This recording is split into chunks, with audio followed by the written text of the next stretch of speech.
네, 여러분 안녕하세요. 박안젤라입니다. 정말 오랜만에 만나게 됐어요. 네, 제가 영상 제작 사업을 하고 있어서 자주 만나지 못해서 아쉽기도 해요. 저번 주에 유튜브 커뮤니티에 올린 글이 있는데 글을 확인한 분도 있고 그렇지 않은 분도 있더라고요. 스크립터 관련해서 궁금한 것이 있다면 질문을 남겨달라고 했는데 딱 한 분만 질문을 주셨어요. 자, 그럼 다른 질문이 올라오면 그건 다음에 답을 드리는 걸로 하고 오늘의 질문은 유진 님이 주셨는데 질문에 대한 답을 하기 전에 우선 올린 글부터 소개할게요. 안녕하세요, 안젤라님. 최근 스크립터라는 직업을 처음 알게 되어 시간을 쪼개서 정보들을 찾아보고 있습니다. 아무래도 주변에 관련 직군자가 없고 비전공자. 저는 일반 인문대 학생입니다. 그래서 한계가 있더군요. 해당 유튜브 채널이 더더욱 감사할 따름입니다. 바쁘신 와중에 이런 영상 제작 정말 감사해요. 네, 저도 감사합니다. 네, 이렇게 글을 주셨고요. 저도 이렇게 글을 남겨주면 정말 감사한 마음이 있어요. 하나하나 올린 정보들이 여러분께 도움이 되길 바라는 마음인데 도움이 되었는지 제가 알 수가 없거든요. 감사는 아니더라도 정보에 도움이 되었다는 글만 남겨줘도 저는 아주 감사하죠. 네. 유진님의 질문을 보고 나서 이렇게 마음이 설레어 보기는 몇십 년 만에 처음인 것 같습니다. 네, 그래서 기분 아주 좋습니다. 자, 그럼 우리 유진님이 궁금해하는 사항이 무엇인지 볼까요? 첫 번째 질문. 스크립터 나이 제한이 있나요? 처음 시작하는 나이가 평균적으로 몇 살인가요? 또한 퇴직 나이와 출산 이후 직업을 계속 지속하는 경우는 얼마나 있는지 궁금합니다. 궁금하시죠? 스크립터라는 직업은 프리랜서이기 때문에 제한적인 것이 없어요. 누구든 할 수 있는 직업이고, 다만 남자 스크립터는 지금까지 한 명도 못 봤고, 남자가 해도 되기는 하지만 연출자나 제작자의 선택이겠죠. 네. 스크립터 처음 시작하는 나이는 평균 24살에서 25살이기는 한데, 수업하러 오는 제자들을 보면 27, 29, 30 많아요. 꽤 있고요. 그리고 뭐 보통 평균 제가 보기에는 24살에서 27살로 생각하면 될 것 같네요. 그리고 앞에서 말했듯이 프리랜서 활동하는 것이라서 퇴직이라는 것이 없어요. 내가 40이 되든 50이 되든 마음 먹기 나름이고, 그리고 또 건강이 허락하는 한 계속 할 수 있습니다. 예전에 제 후배를 보면 결혼을 했어요. 결혼 후에 뭐 일을 계속 지속적으로 해왔으니까 인맥이 끊기지 않았겠죠. 뭐 출산 후에 다시 와서 일을 하더라고요. 그리고 또 50이 되셨나? 저희 선배도 하나 있었는데 스크립터를 계속 하시는 거예요. 예. 뭐 그런 환경이 되기 때문에 하는 거겠죠. 네, 그래서 한 50 이후 계속 했던 것 같아요. 네, 정말 건강이 허락하는 한 계속 할 수 있는 직업입니다. 근데 또 하나, 인맥이 얼마나 좋은 관계로 지속되느냐가 또 관건이겠죠. 아무리 건강하고 계속 하고 싶다 한들 인간관계가 불편하면 지속적이지 못할 것이고, 그리고 또 하나, 제일 중요한 거죠. 본인의 실력. 실력이 없는데 어떻게 계속해요? 그건 말 하나 안 하죠. 글쎄, 통계상으로는 수치를 가늠할 수는 없겠지만, 그렇게 오래 일을 한다는 건 흔하지는 않습니다. 개인의 차가 있겠죠. 그렇지만 스크립터가 아니라도 이렇게 비슷한 길을 찾아서 다시 가는 분들도 있어요. 뭐 예를 들자면 스크립터를 하다가 또 연출이 되거나 또 편집자가 되거나 아니면 영상 관련 사업자가 되거나 그리고 또 작가도 있겠죠. 네, 그런 경우도 있다라는 거 네, 알아두시면 되고요. 그럼 두 번째 질문. 현장에 투입되면 일을 배우면서 할 수 있는 환경이 구축되어 있는지 궁금합니다. 수습 과정 및 사수 관계가 있나요? 현장에 바로 투입돼서 일을 하게 된다면 일을 옆에서 봐줘야 하는 스크립터가 제대로 봐줄 수 있을까요? 어렵겠죠. 스크립터가 현장에서 신경 써야 하는 일이 굉장히 많습니다. 세심하게 챙기기는 조금 어려워요. 근데 아주 정말 친절한 사수를 만났다면 정말 다행이고요. 스크립터 대부분이 그 본인의 일에 신경을 써야 해서 OJT를 받는 그 수습의 경우는 눈치 잘 봐가면서 네, 스스로 배워가야 될 것 같아요. 네, 뭐 친절히 옆에서 가르쳐 주면 뭐 그럴 필요는 없겠지만요. 한 4, 5년 전에 모 방송국에서 스크립터를 직접 채용한 적이 있었는데 지금도 하는지는 잘 모르겠네요. 그때는 그 방송사에서 수습 스크립터에게 체계적으로 네, 가르치기는 했습니다. 또 수습 과정 기간은 따로 있지 않고 개인의 능력 차에 따라서 본인이 빠르게 배운다면 한 달 안에도 메인 스크립터를 하게 될 수 있고요. 또 일 배우는 속도가 느리다면 뭐 1년이 될 수도 있고 또 그 이상도 될 수도 있겠죠. 그리고 요즘은 드라마 촬영할 때 A팀, B팀으로 나누다 보니까 A팀 메인 또 B팀 메인이 따로따로 있겠죠. 네, 그래서 따로 일을 하기도 합니다. 제 제자 가운데 최근에 드라마 B팀 메인이 돼서 바로 일을 시작하더라고요. 운이 참 좋은 거죠. 네, 경력도 없는데. 네, 이렇게 운 좋은 경우도 있습니다. 자, 그리고 세 번째 질문. 아무래도 드라마 업계의 노동 강도에 대한 말이 많은데 드라마 제작이 시작되면 일과가 어떤지 궁금합니다. 그렇죠. 뭐 요즘이야 노동 시간을 지키는 것이 이렇게 법적으로 마련되어 있어서 뭐 철저히 지키고 있죠. 근데 규칙적이지는 않아요.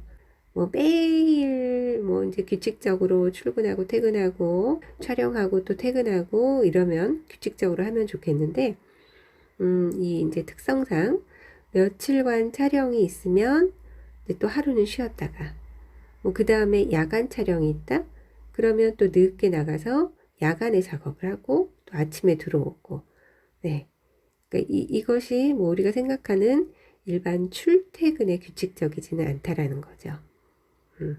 그래서 제작사에서 이렇게 적절히 맞춰가면서 스케줄을 정하고 있는데 뭐 쉬는 날은 분명 있어요. 쉬는 날이 없겠어요. 그리고 뭐 아침 일찍 뭐 촬영을 하게 되었다. 그러면 뭐 저녁 뭐 8시, 9시까지는 일을 할 수 있나요? 시간은 잘 정해서 스케줄을 짜고 있다라는 거 네, 그렇게 알아두시면 되고요. 또 촬영이 나가기까지 스크립터는 대본 보는 것이 업무나 마찬가지겠죠. 대본을 정확히 파악해야 촬영장에서 실수를 하지 않겠죠. 그러니까 대본 파악이 주 업무이고 제작진과 함께 하는 업무가 일과가 되겠죠. 뭐 출퇴근 시간이 정해져 있다면 출근 시간, 퇴근 시간 잘 지키면 됩니다. 네 번째 질문. 현장에서 일할 수 있는 기회가 생기면 꼭 스크립터가 아니라도 도전하는 게 좋겠죠? 너무 당연한 질문인데 확신을 얻고 싶어서 질문 드립니다. 당연하겠죠. 그 이유는 해당 일을 꼭 하는 것도 중요하겠지만 인맥을 쌓으라는 이유겠죠. 사람을 많이 알아둬야 나중에 일도 생기는 것이고 또 프리랜서는 무엇보다 인맥 관리, 인간관계가 중요하니까요. 그리고 스크립터가 아니라도 조연출을 먼저 하게 되거나 FD 보조, 뭐 기타 여러 가지 일을 하게 된다면 그 분야도 미리 알아두게 되고 또 스크립터가 되었을 때 업무 파악이 쉽게 되겠죠. 꼭 스크립터가 아니라도 관련된 일이 들어온다면 꼭 하길 강추합니다. 그리고 스크립터가 되기 위한 지름길이라 생각을 하시고 일을 하면서 스크립터 자리를 알아보면 또 되겠죠. 조연출이나 FD한테 자꾸 스크립터가 되고 싶다고 말을 하는 게 좋겠습니다. 감독이랑 친하면 감독한테 원하는 걸 말해도 되겠죠. 이쪽 분야는 착하고 조금 당돌한 친구를 아주 좋아합니다. 사람 대하기가 어렵고 힘들다 생각하면 아무것도 할 수가 없습니다. 그러니까 용기를 내보시길 바라겠습니다. 네, 5번째 질문. 개인적인 질문인데요. 드라마 작업을 하면서 제일 뿌듯하고 이 직업을 선택해서 자랑스러웠던 일화가 있을까요? 네. 드라마 작업은 어떻게 보면 많은 사람들이 같이 하는 작업으로 보이기도 하지만 자기와의 싸움이기도 해요. 어찌 보면 나와의 싸움에서 내가 이겼다라는 성취감이 가장 좋았고, 또 내가 이 직업을 잘 선택해서 인생의 여러 힘든 고비를 이겨냈구나 라는 거죠. 지금은 모르겠으나 우리 때에는 스크립터 일 그리고 편집 일을 같이 했던 시기였어요. 그러니까 혼자 힘으로 모든 걸 해내야만 했고, 그리고 밤을 새는 것도 누가 하라고 해서 새는 것이 아니라 스스로 일을 배우고 작업의 능률을 올리려면 그렇게 하는 것이 맞았으니까요. 모두가 쉴 때 우리는 스스로 일을 했고 아프지 않은 이상 쉬지를 않았으니까 지나고 보니 누군가에게 인정받아 좋은 것도 있지만 스스로가 잘 해왔구나. 나를 칭찬하고 자랑스러워 했던 것이 가장 큰 보람이라 생각이 되네요. 또 드라마 작업을 하면서 뿌듯했던 건 이 어려운 작업을 끝까지 잘 마쳤고 그 결과물인 방송을 보면서 저 힘든 걸 내가 했네. 또 이름이 나오는 걸 보면서 자부심도 느끼고 또 부족했던 부분도 체크하면서 다음엔 더 잘해야겠다 하는 다짐도 하고요. 일을 하면서도 중간중간 문득 뿌듯함이 생기기도 하는데 그건 우리 제자들이 느껴봤으면 하는 바람입니다. 6번째 질문. 이 드라마는 꼭 보고 공부했으면 좋겠다라는 작품이 있을까요? 드라마를 좋아하지만 많이 보진 못해서요. 더욱이 어떻게 공부하고 준비하면 될지 알려주실 수 있을까요? 네. 스크립터나 드라마 제작 관련 일을 하고 싶다면 드라마나 영화나 모든 매체에 미치광이가 되어야 해요. 매체에서 보이는 건 다 유심히 관찰하며 봐야 한다는 거죠. 특히 드라마를 많이 사랑해야 합니다. 그 사랑이라는 건 내가 그 드라마의 주인공 또는 조연이 되어서 하나로 동화가 된다는 거죠. 작품 분석, 캐릭터 분석, 또 구성은 어떻게 되어 있는지 그런 전체적인 것을 두루 깊게 봐야 하고요. 드라마나 영화 또는 소설책을 보더라도 긍정적인 시각으로 보면 안 됩니다. 항시 왜 그런 거지? 왜 그래야만 하는 거지? 왜 이 스토리는 이러지? 구성이 왜 이렇게 된 거지? 이렇게 하는 이유가 뭐지? 끊임없이 문제를 제기하고 답을 찾아야 하는 거죠. 앞으로도 이렇게 꾸준히 공부를 한다면 어느새 작품을 보는 눈이 달라져 있을 거고요. 내가 수업을 하면서 제자들에게 추천하는 드라마가 있기는 한데 좋은 작품만 봐서는 안 되고 좋은 것과 정말 엉망진창인 드라마가 있어요. 함께 봐야 돼요. 그래야 비교가 되고 작품에 대한 판단이 길러집니다. 이제 예를 들어 뿌리 깊은 나무를 봤다. 네, 그러면 캐리어를 끄는 여자라는 드라마가 또 있어요. 이걸 비교를 해서 보면 느껴지는 것이 있겠죠. 네, 그리고 초보 수준의 스크립터에게 교과서적인 드라마가 있어요. 네, 그건 애인 있어요 라는 드라마인데, 김현주 씨 나오는 드라마인데, 뭐 아실려는지 모르겠어요. 이 애인 있어요는 작품성보다는 연출의 콘티가 아주 쉽고 기본적인 것에 충실해서 제가 추천하고 있어요. 또 이상한 변호사 우영우는 왜 봐야 할까요? 네, 무엇보다 박은빈의 연기력을 들 수 있겠죠. 배우의 연기를 깊이 있게 관찰하는 것도 스크립터의 일이니까요. 저는 일본 영화 중에 혐오스러운 마치코의 일생, 그리고 웰컴 미스터 맥도날드, 그리고 영화는 여러 영화가 있겠으나 1989년도에 상영한 미키 루크 주연의 엔젤 하트 들어봤나요? 너무 오래된 영화들이라 저는 이런 영화들을 참 많이 좋아했던 것 같아요. 그리고 굉장히 감명 깊었고요. 글쎄, 왜일까요? 그 당시에는 그것들이 굉장히 좀 색다른 연출력이었던 느낌? 네. 근데 요즘이야 또 이제 많이들 달라졌으니까 뭐 더 좋은 것들도 있겠죠. 뭐 이 작품들의 그 작품의 깊이, 연출력, 뭐 컷의 감각, 네, 편집자의 편집 감각, 네, 이런 것들을 익히면서 제가 공부를 했던 것 같네요. 그리고 천명관 작가의 고래라는 책을 어떤 연출자가 저에게 추천을 해서 읽은 적이 있는데, 천명관 맞나요, 이름이? 예. 천명관 작가의 상상의 세계는 정말 입이 벌어질 정도로 네, 놀랐던 적이 있어요.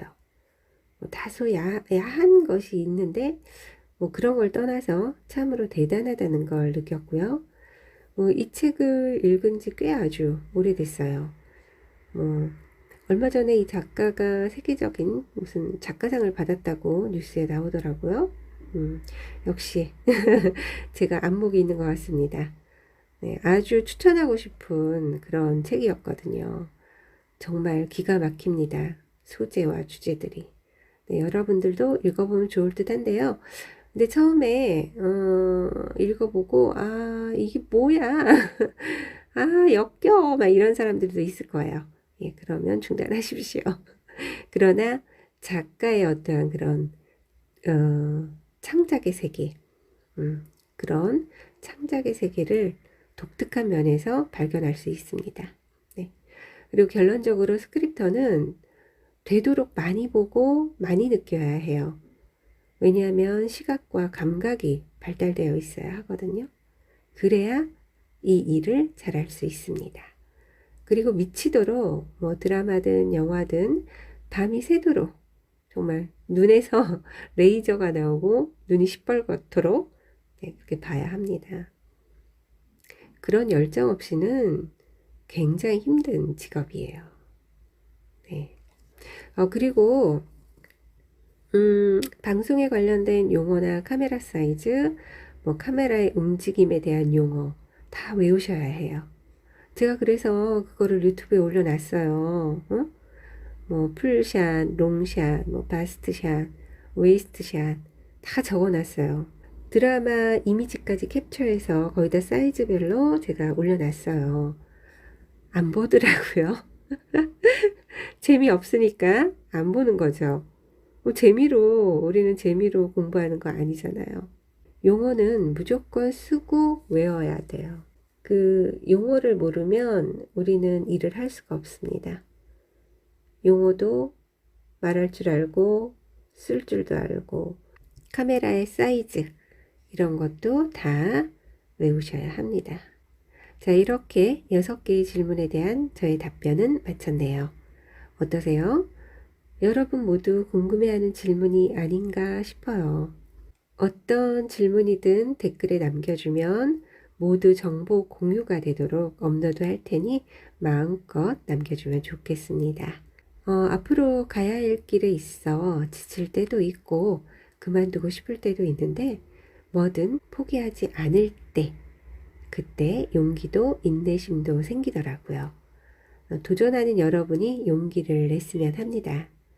늘 언제나 오늘도 용기 내며 파이팅하고 우리는 다음에 또 만나요. 네, 구독과 좋아요는 뭐죠? 사랑입니다.